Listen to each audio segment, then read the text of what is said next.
Assalamualaikum warahmatullahi wabarakatuh. Baiklah, di sini saya perwakilan dari kelompok 2. Nama saya Melasana yang akan menjelaskan materi tentang pengertian kebijakan. Itu materi pertama, yaitu pengertian kebijakan. Yang mana kata kebijakan ini berasal dari kata bijak yang mendapat imbuhan gabungan dari ke dan an.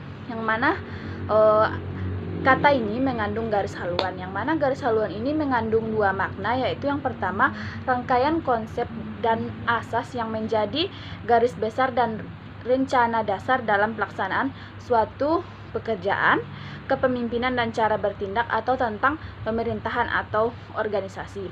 Yang kedua adalah pernyataan cita-cita, tujuan, prinsip atau maksud untuk manajemen dalam mencapai suatu sasaran. Contoh dari kebijakan ini misalnya yang pertama, kebijakan pemerintah di bidang ekonomi yang perlu dibahas di DPR. Yang kedua misalnya Departemen Pendidikan Nasional sedang menyusun konsep kebijakan pendidikan nasional. Perkenalkan, saya Yuda Memandre, NIM 18002196.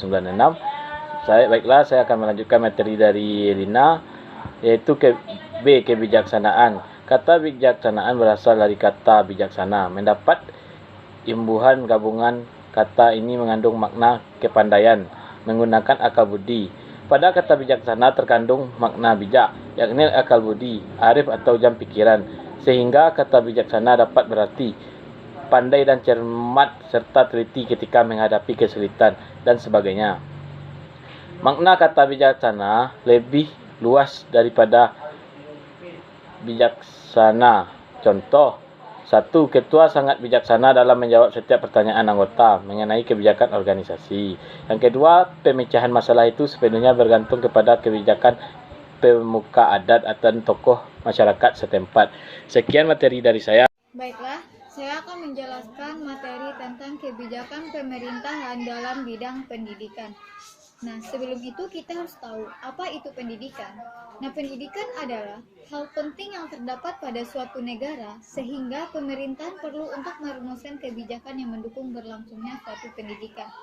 Dalam pembukaan Undang-Undang Dasar 1945 terdapat pada alinea keempat, yaitu bahwa bangsa Indonesia bercita-cita untuk mencerdaskan kehidupan bangsa, dan selanjutnya juga didukung oleh pasal 3 ayat 1 dalam Undang-Undang Dasar tahun 1945 yang memberikan hak bagi setiap warga negara untuk memperoleh suatu pendidikan.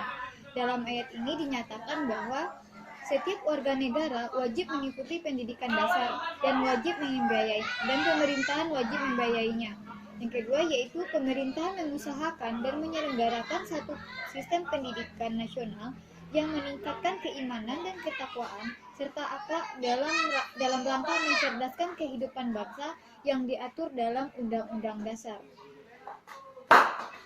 Dan kedua yang selanjutnya yaitu negara memprioritaskan anggaran pendidikan sekurang-kurangnya 20% dari anggaran pendapatan dan belanja negara serta dari anggaran dan pendapatan dan belanja daerah untuk memenuhi penyelenggaraan pendidikan nasional.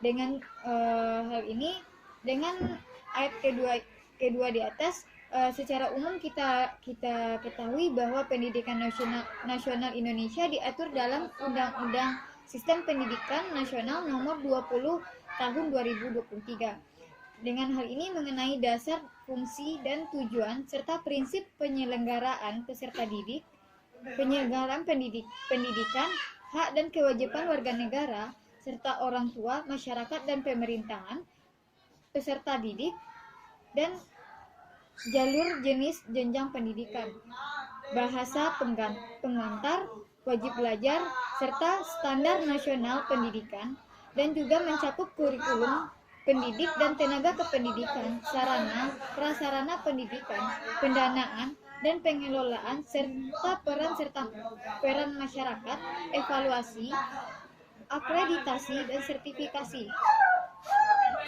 Dan juga ada pendirian satuan pendidikan, penyelenggaraan pendidikan oleh negara lain, dan juga pengawasan dan ketentuan pidana. Ketentuan ini tentang beberapa hal yang terdapat dalam Undang-Undang Sistem Pendidikan Nasional, dan kemudian diatur lebih lanjut dalam peraturan pemerintahan seperti wajib belajar. Nah, dalam wajib belajar ini kita sama-sama mengetahui bahwa wajib belajar itu, ketentuan tentang wajib belajar ini diatur dalam PP nomor 47 tahun 2008. Dalam peraturan ini tentang berbagai hal yang berkaitan dengan wajib belajar seperti fungsi dan tujuannya, penyelenggaraannya, pengelola dan pengawasan. Dalam penyelenggaraan program wajib belajar ini juga dapat dilakukan oleh pemerintahan dan pemerintahan daerah serta dan pemerintahan masyarakat.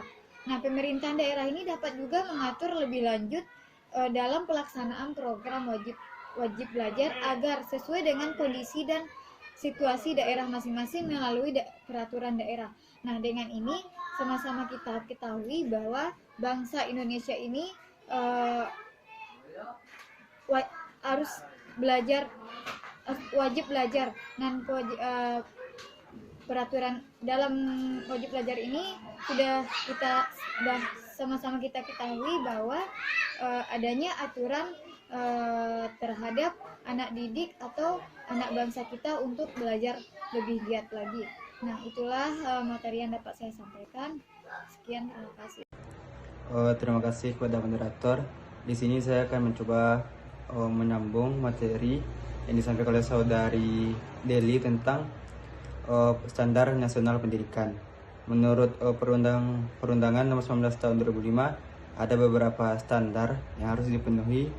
Yang pertama adalah standar kompetensi lulusan, standar isi, standar proses, standar pendidik dan tenaga kependidikan. Yang kelima, standar sarana dan prasarana, kemudian standar pengelolaan, yang ketujuh standar pembiayaan dan standar penilaian.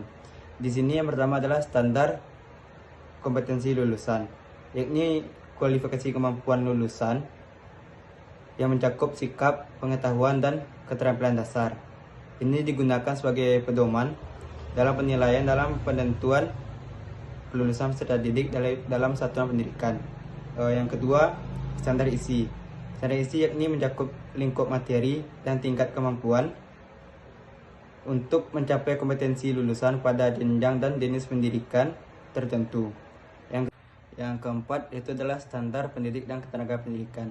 Standar pendidik dan ketenaga pendidikan ini yakni berkaitan dengan kelayakan pendidik dari siap mental maupun fisik. Pendidik harus mempunyai kualifikasi akademik dan kompetensi sebagai agen pembelajaran.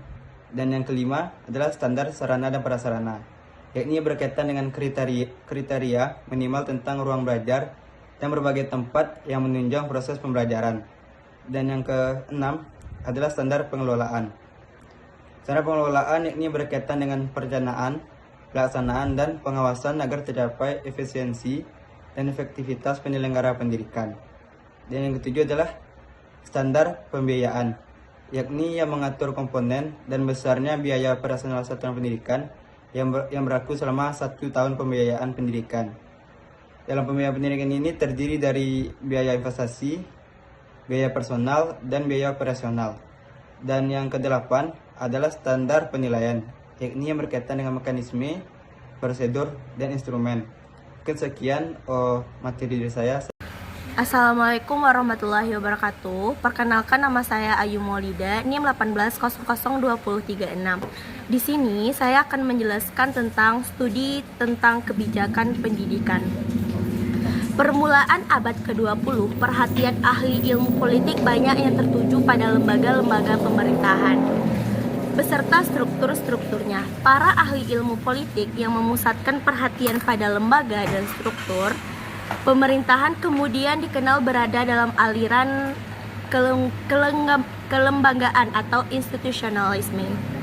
Sebagai jawaban atas ketidakpuasaan terhadap aliran institusionalisme, maka muncullah aliran behavioristik.